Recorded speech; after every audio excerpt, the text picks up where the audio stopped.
Welcome back to Inner Calling Astrology, where it's never too late to be who you are.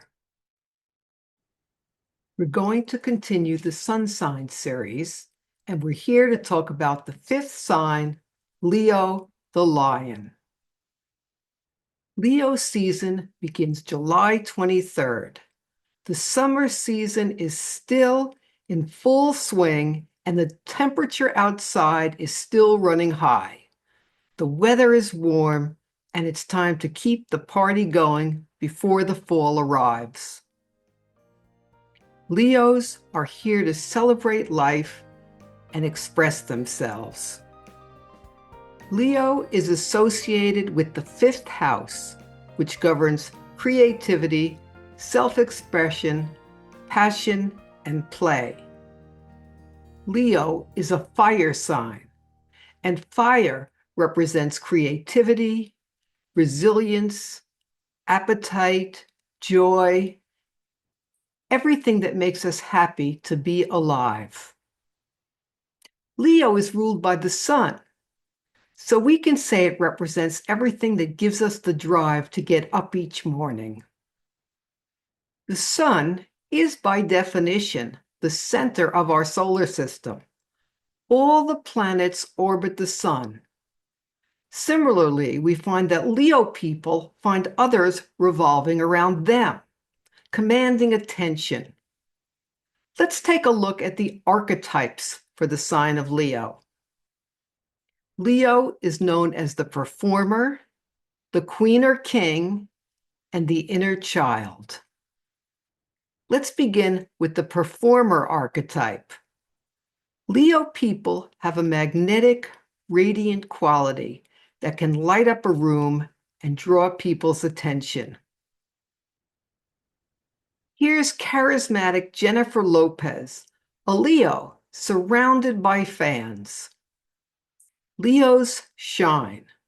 They're here to summon the courage to be vulnerable, to be fully themselves, to express what's in their heart and put it out there, and ultimately to soak up the warmth of others' appreciation. It's no coincidence that a roaring lion is the symbol for the MGM movie studio. Very synchronistic, life imitating astrology. To find Leo the lion as the symbol for the star-making machinery. The Leo native shines, brimming with creativity and a desire for the spotlight. Now let's look at the next archetype, known as the queen or king. The lion is the king of the jungle, just as the sun is the ruler of the sky. Leo people are natural leaders and have an air of quiet dignity and royalty about them. Here's Jennifer Lopez looking quite regal on the red carpet at the Golden Globe Awards. Now let's look at the Leo archetype of the inner child. As regal and commanding as Leo can be, it's also the sign of the inner child. Leo is that inner child in all of us, the child in us that paints a picture and then holds it up with glee as mom applauds and tells us we're the next Pablo Picasso or Frida Kahlo. Here's Leo Jennifer Lopez putting everything she has into this show entitled All I Have. What type of past life would make being a Leo seem like a good idea this life? Now, before we segue into that, I want to explain the huge gap in time that's elapsed since the last video. I've relocated to Lilydale, New York, the largest existing spiritualist community, and it's located in Western New York, just south of Buffalo. A core belief of spiritualism is that our spirit continues beyond the change we call death, and visitors can come in the summertime and attend our services, which always conclude with a message from loved ones who have passed. During the summer, you can also take classes, visit the various temples, and enjoy the beautiful terrain. If you're interested in making a pilgrimage here, there are several guest houses to stay in on the premises, putting you in walking distance of all the services, classes, and other activities that occur throughout each day in the summer season. I'll be teaching a 3-hour class in Lilydale on August 23rd from 9:30 a.m. to 12:30. Now, if you'd like a quick tour of Lilydale, click on the link below. I've also included an additional link to the Lilydale Assembly so that you can sign up for classes and learn more about Lilydale.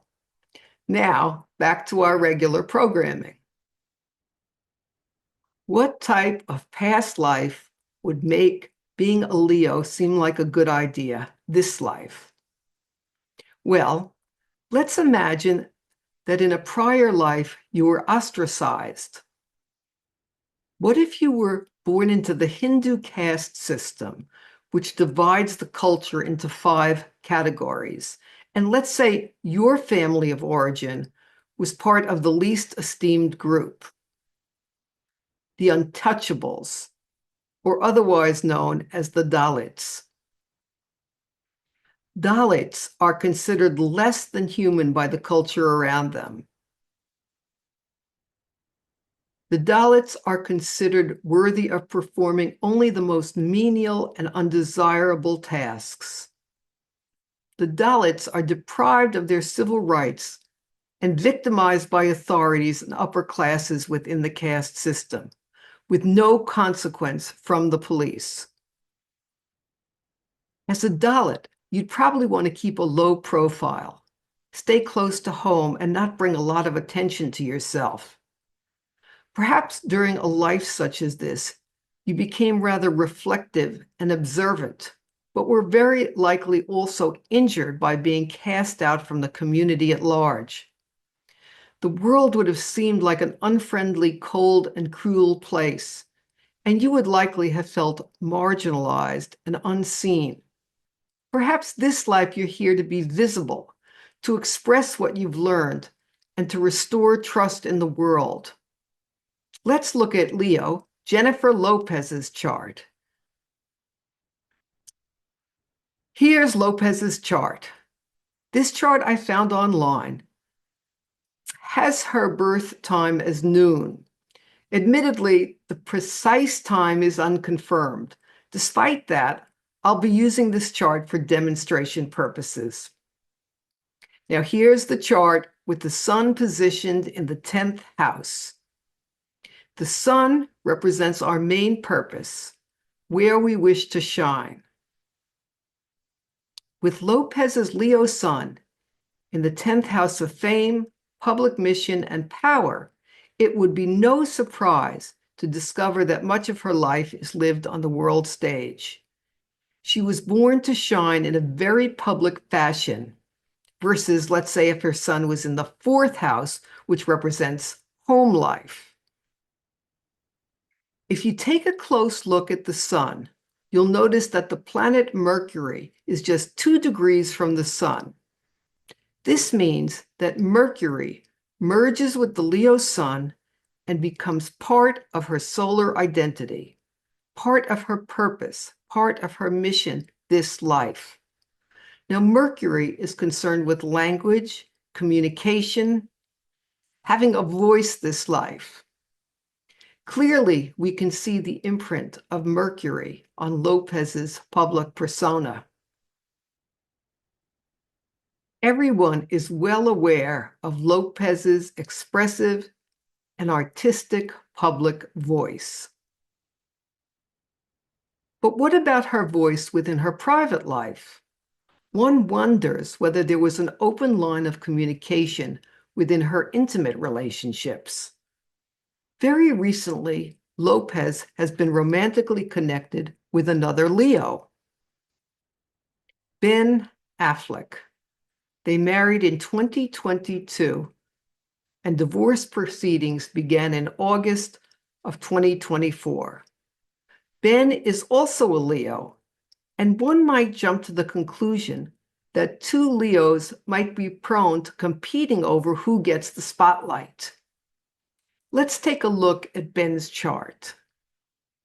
Ben's Leo sun is in the third house, which is related to learning, teaching, media, and messages.